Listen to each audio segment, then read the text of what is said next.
오늘 아침 전북권 주 뉴스입니다.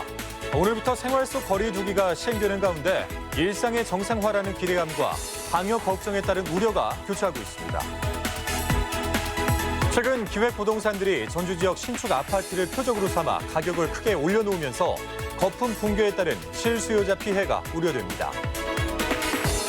정읍의 한 업체가 발전 사업권도 없이 가축 분뇨 처리 과정에 발생가스로 전기를 생산하겠다며 막대한 보조금을 타내 특혜 시비를 받고 있습니다. 전라북도는 오늘 아침까지 짙은 안개로 가시거리가 짧아져 교통안전에 주의가 필요하겠고 낮부터는 초여름 더위가 다시 고개를 들겠습니다. 여러분 안녕하십니까? MBC 뉴스투데이 이어서 전북권 뉴스입니다. 세 차례에 걸친 45일간의 사회적 거리 두기가 어제 끝나고 오늘부터는 일부 문화관람시설이 문을 여는 등 정상화 수순을 밟게 됩니다. 일상생활이 정상을 되찾는다는 기대감과 함께 감염이 확산되는 게 아니냐는 걱정이 교차하고 있습니다. 이창희 기자가 보도하겠습니다. 국립전주박물관이 손님맞이 준비를 끝마쳤습니다. 코로나19 확산 이후 강화된 사회적 거리 두기가 연휴와 함께 종료되며 휴관 석 달여 만에 다시 문을 여는 겁니다. 마스크는 필수로 착용을 해주셔야 되고요. 시간당 100명 정도 저희가 예상을 하고 그 순서대로 입장을 시킬 예정입니다. 어린이박물관인 경우 5월 25일부터 국립무형유산원과 국립익산박물관 같은 도내 실내 관람시설도 다시 문을 여는 등 방역 체계가 생활 속 거리 두기로 완화되면서 문화계를 시작으로 기지개를 켤 예정인데 그래도 경각심은 여전합니다. 완전히 종식된 건 아니잖아요. 마음은 이제 좀 편하게 갔대 실질적으로 행동적으로는 좀 안전 수칙을 좀 지키면서 생활을 해야 되지 않을까. 초중고교 개학도 오는 13일부터 순차적으로 시작되는데 학부모들은 아직은 우려가 큽니다. 너무 걱정돼요, 솔직히. 애들은 이제 친구들끼리 그런 게 있잖아요. 뭐 이렇게 가까이 친근감을 표시한다거나 아무래도 그런 게 있으니까. 반면 생활체육 모임을 즐기며 친구들의 근황을 간간히 확인해온 학생들은 개학의 설렘에 들떠있기도 합니다. 아무래도 친구들이 가장 제일 좋을 것 같아요. 그리고 집에서 하는 것보다 학교에서 하는 게 훨씬 공부가 더 잘 돼요. 그러니까 압박감이 있으니까. 생활 속 거리 두기에 우려와 기대가 교차하고 있는데 전라북도는 거리 두기가 끝나는 게 아닌 만큼 예방 활동을 이어가고 도민들에게는 건강거리 준수 등 방역 수칙을 지켜달라고 당부했습니다. MBC 뉴스 이창익입니다. 전북 지역 재난 지원 금액이 다른 지역에 비해 많게는 절반 이하 수준인 것으로 나타났습니다. 전북도는 부산과 충북 등 5개 광역단체와 함께 도 차원의 지원금을 지급하지 않기로 함에 따라 정부 지원금과 시군 지원금을 합해 4인 가족 기준 시군별 재난지원금은 100만 원에서 140만 원까지입니다. 이는 전국 최고인 경기도 포천시 280만 원에 비해 최대 180만 원이 적은 것이며 중위소득 100% 이하 가구에 최고 100만 원까지 광역단체가 추가 지급하는 광주 전남 지역에 비해서도 적은 수준입니다. 네, 전주 지역 신축 아파트 가격이 최근 몇 달 사이 크게 올라서 거래가가 비정상적으로 형성되고 있습니다. 외지 업자들의 농간이 작용한 것으로 보이는데 결국 피해는 서민들이 볼 수밖에 없는 구조입니다. 이번 소식 마재호 기자가 전하겠습니다. 최근에 조성된 전주 송천동의 에코시티 아파트입니다.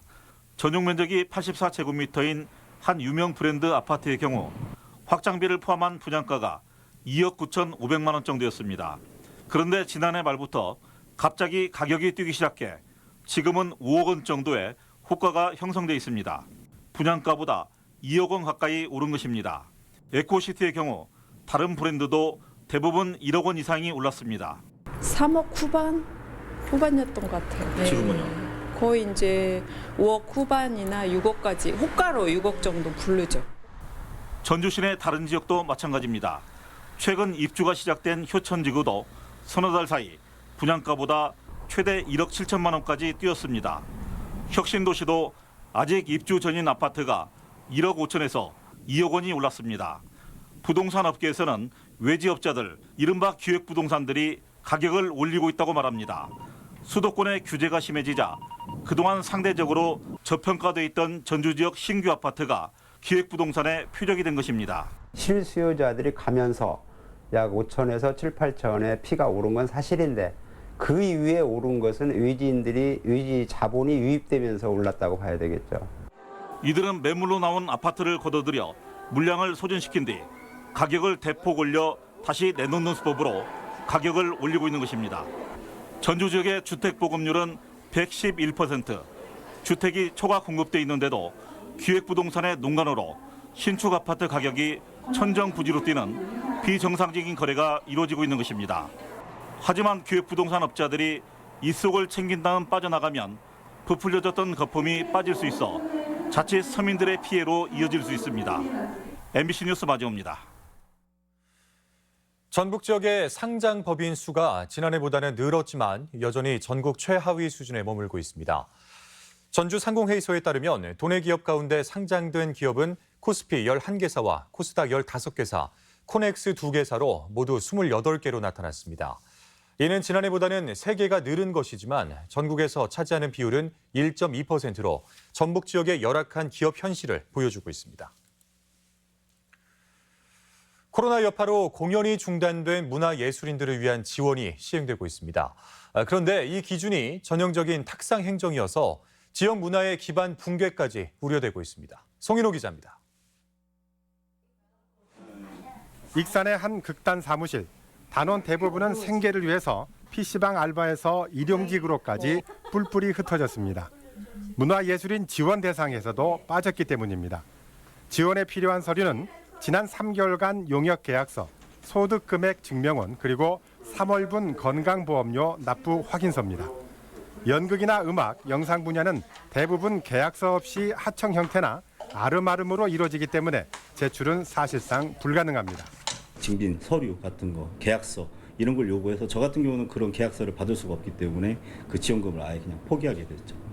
소득 금액은 일이 없기 때문에 낼 수 없고 건강보험료 기준은 5만 원 미만인데 바꿔 말하면 최저 생계비에도 못 미치는 월 소득 140만 원이 넘으면 해당이 없는 셈입니다. 본인 소득이 없어도 부모나 가족이 소득이 있을 경우도 제외됩니다. 4월 달까지 실제적으로 지금 월급을 받아본 적이 없거든요. 일을 해서 먹고 사는 것이 아니라 대출을 받아서 지금 사실 생계 유지를 위해 모두 다른 일에 매달리고 심지어 지역을 떠난 경우도 있어 지역 문화예술의 기반까지 흔들리고 있습니다. 못 견디면 다 빠져나가겠죠. 지금도 알바하러 가고 뭐 연극이 아닌 다른 파트 가서 뭘 한다던가 이렇게 기반이 무너질 수밖에 없는 상황들이 되어가고 있습니다. 지역 문화예술인들의 사정을 전혀 감안하지 못한 지원 기준이 지역 문화예술의 기반까지 무너뜨리고 있습니다. MBC 뉴스 송윤호입니다. 잘못된 행정처분으로 제기된 행정심판의 청구인이 비용 일부를 지원받을 수 있을 전망입니다. 전라북도의회 두세훈 의원은 도지사의 위법, 부당한 행정처분에 대해 제기한 행정심판 비용의 일부를 지원하도록 하는 조례안을 발의했습니다. 지원 대상은 당사자의 청구를 전부 인용하는 재결을 받은 경우로 50만 원 이하 범위에서 당사자가 부담한 비용이 지원됩니다. 네, 가축 분뇨는 농촌에선 오랜 골칫거리죠. 정부는 생산적인 처리를 유도하기 위해서 처리 시설에 발전 설비를 함께 지으면 보조금을 줘왔는데요. 그런데 정읍의 한 업체가 특혜 시비에 휘말렸다고 합니다. 관련해서 조수영 기자가 전하겠습니다. 정읍의 한 가축 분뇨 처리 업체입니다. 지난 2017년 축분과 음식물 폐수를 섞을 때 나오는 가스로 발전 시설을 짓겠다며 정부 보조금 사업에 선정된 이후 특혜 논란이 일고 있습니다. 감사원 감사 결과 이 업체는 전기 생산은커녕 사업에 필요한 발전 사업권도 없이 60억 원이 넘는 보조금을 받아냈습니다. 정부 지침에 따르면 발전 사업을 하려면 사전에 생산한 전기를 한전에 팔기 위한 선로가 꼭 필요했지만 보조금이 나간 뒤 2년 가까이 흐른 지금에서야 관련 준비를 마친 겁니다. 발전사업자가 저기 하면 저희한테 이제 연계해서 이제 해서 저희 선로 쪽으로 발전한 거를 이제 보내줘야 되잖아요. 내부 저기가 아직 공사가 아직 안 끝났다고 그러네요. 좀 어렵게 이렇게 있으니까 분발하라든지 열심히 하라든지 이렇게 격려를 해줬으면 더 좋았을 텐데 안 좋은 쪽으로 시선으로 안 좋은 쪽 시선으로 보시니까 그게 좀 서운한 거지 뭐 다른 건 없습니다. 감사원은 담당 공무원이 사전 행정 절차를 생략하고 인허가 도장을 찍기에 바빴다며 징계를 권고했는데 최근 경징계인 견책 처분이 내려졌습니다. 정읍시 의회는 2년 전 특혜 의혹 규명을 위해 특위를 구성해 조사를 이어왔습니다. 하지만 또 다른 담당 공무원 2명이 퇴직하면서 진실 규명은 한계에 부딪혔고 결국 경찰에 수사를 의뢰하기로 했습니다. 수사가 이루어지지도 않고 다시 서류가 다시 돌아오고 이 업체하고 공직자하고의 강한 유착 의혹이 그래도 보인다. 저희는 의심이 돼. 공무원의 무리한 업무 추진인지 아니면 실제 특혜가 있었는지 향후 경찰 수사가 관심입니다. MBC 뉴스 조수영입니다. 어젯밤 9시 반쯤 순창군 인계면의 한 장류 생산 공장에서 화재가 발생했습니다. 인명피해는 없었지만 660여 제곱미터 면적의 공장 한 개 동과 내부에 있던 제품이 모두 불에 타 소방추산 4억 5천만 원의 재산 피해를 낸 뒤 4시간 만에 꺼졌습니다. 경찰과 소방당국은 오늘 합동 감식을 통해 정확한 화재 경위를 조사할 계획입니다. 학교 교육과정 수립과 우수 수업 기법 개발 역할을 맡고 있는 수석 교사제가 활성화하지 못하고 있다는 지적입니다. 지난 2008년부터 도입된 수석 교사제에 따라 현재 도내에서는 유초 중등에서 모두 52명이 수석 교사로 지정됐는데 교사 수는 해마다 큰 차이가 없는 것으로 나타났습니다. 수석 교사들은 수업 시수 배려와 연구활동비 수령 외에 별다른 혜택이 없는 데다 교육부가 정원 배정을 허용하지 않고 있는 실정입니다. 코로나19 상황 속에서도 올해 유치원과 초중고교의 기간제 교사가 늘어난 것으로 나타났습니다. 전라북도 교육청에 따르면 올해 기간제 교사는 모두 1,630여 명으로 지난해 1,450여 명에 비해 12.8% 증가했습니다. 특히 고교에서는 지난해 700명에서 올해는 820여 명으로 17% 이상 증가했는데 출산이나 육아 등의 사유로 정규 교사의 휴직이 많았기 때문으로 분석됩니다. 창업을 촉진하고 우수한 기술 개발을 위한 창업 경진 대회가 완주에서 열립니다. 입상자에게는 창업 자금이 지원됩니다. 지역 소식 임홍진 기자가 전하겠습니다.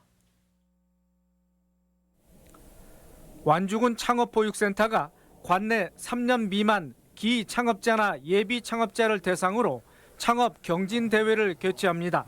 입상한 4팀에게는 시제품 제작과 프로그램 운영을 위해 팀당 최대 1,000만 원의 시상금이 주어집니다. 완주군은 창업 단계에 따른 맞춤형 지원 프로그램을 통해 창업 역량과 성공 가능성을 높일 수 있도록 적극 지원하기로 했습니다.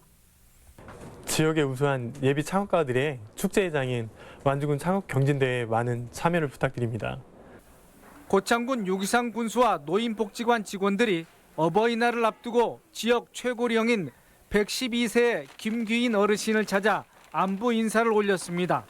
공무원들은 이 자리에서 어르신의 건강 비결에 깊은 관심을 보였으며 후손들이 효를 실천할 수 있도록 만수무강을 기원했습니다. 순창 동계면의 용걸산 자연휴양림이 사회적 거리두기 완화로 상충객들의 발길이 크게 늘었습니다. 용걸산 치유의 숲은 11개 주제별로 다양한 꽃동산이 조성돼 자생식물과 야생화를 감상할 수 있으며 3.5km의 트레킹 코스는 섬진강 풍광이 더해져 등산객들의 찬사가 이어지고 있습니다. 섬진강을 한눈에 내려다볼 수 있는 하늘길 조성 사업과 자연 속 산림 휴양관을 통해 또 하나의 순창 대표 관광 사업을 만들어 나가겠습니다. 김제시 농업기술센터가 뿌리 작물 생육에 도움이 되는 유용 미생물 농가 보급에 나섰습니다. 전체 공급 농가는 천여 농가로 시설 원예와 과수 분야 500농가, 한우 등 축산 분야 500여 농가로 연간 1,600톤 이상의 액상 미생물제와 발효 사료를 제공받게 됩니다. 특히 혁신도시 인근의 축산 냄새 저감을 위한 광합성 고초균이 대량 배양 공급됩니다. MBC 뉴스 임홍진입니다. 농촌 지역의 안전을 위해 정보통신 기술 활용이 추진됩니다. 전라북도는 농림축산식품부의 농촌 현안 해결 프로젝트 사업 가운데 농업환경 안전관리 실증 모델 구축 사업에 선정돼 오는 2022년까지 국비 7억 원을 지원받게 됩니다. 농생명 소프트웨어 개발 회사와 농촌진흥청, 전자부품연구원 등이 참여해 농기계 사고 발생 시 응급 알림 등 정보통신 기술로 신속한 조치가 이루어지도록 시스템이 마련됩니다.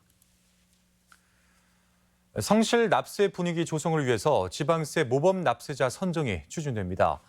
전라북도는 최근 5년간 지방세 체납 사실이 없고 연 3건 이상의 지방세를 개인과 법인 각각 500만 원과 5천만 원 이상 전액을 납기내 납부한 자를 대상으로 모범 납세자를 선정하기로 했습니다.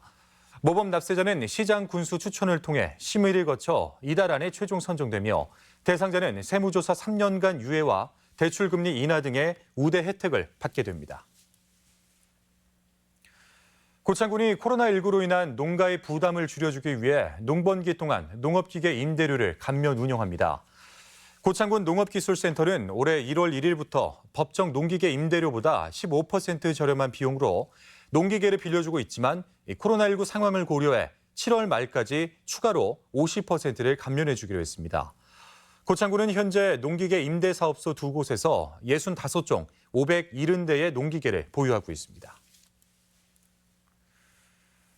혁신 교육과 원격 수업을 위해 학부모 온라인 교육이 강화됩니다. 전라북도 교육청은 코로나19 예방과 원격 수업에 대한 학부모들의 이해를 돕기 위해 휴대전화나 컴퓨터를 활용한 학부모 비대면 온라인 연수를 오늘 실시합니다. 도교육청은 교육 전문가가 나서 특강 형식으로 진행하는데 앞으로 참학년 지원센터를 통해 온라인 연수 참여 신청을 받기로 했습니다. 다음은 행사와 문화 소식을 전해드리겠습니다.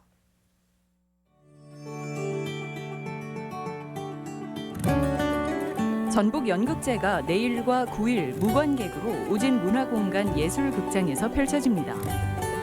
서양 화가 김영선 초대전이 오늘까지 우진문화공간에서 열립니다. 전라북도 교육문화회관은 상상마음, 상상생각을 주제로 최승현, 이순옥 작가의 그림책 원화 전시를 오늘부터 선보입니다. 전북 도립국악원 관현악단이 펼치는 목요 국악예술무대가 내일 한국소리문화의 전당 명인홀에서 무관중 공연으로 진행됩니다. 내로라 하는 소리꾼들을 만날 수 있는 소리열전이 오는 14일부터 사흘간 전주 소리문화관에서 펼쳐집니다. 전북도 교육청은 혁신 교육 이해를 위한 학부모 온라인 연수를 오늘 묻고 대답하는 형식으로 진행합니다.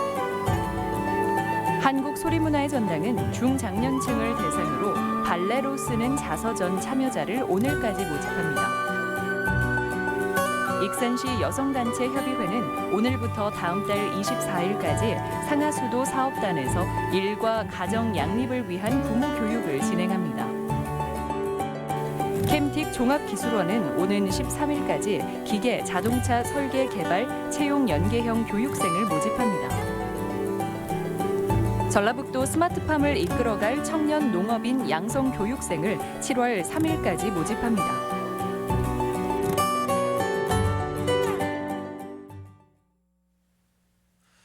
끝으로 날씨입니다. 전라북도는 오늘 아침까지 짙은 안개로 가시거리가 짧아져 교통안전에 주의가 필요하겠고 낮부터는 초여름 더위가 다시 고개를 들겠습니다. 지역별 기온입니다. 전주와 익산은 아침 기온 14도에서 낮 기온 27도, 동북권 무주 13도에서 27도, 진안 12도에서 26도, 서해안권 군산은 13도에서 24도, 고창은 14도에서 26도 등을 기록하겠습니다. 현재 도내 초미세먼지 농도는 전주와 무주, 진안, 장수가 좋음 수준을, 나머지 시군에서 보통 수준을 보이고 있습니다. 오늘 하루 미세먼지와 초미세먼지 농도는 보통 수준을 기록하겠습니다.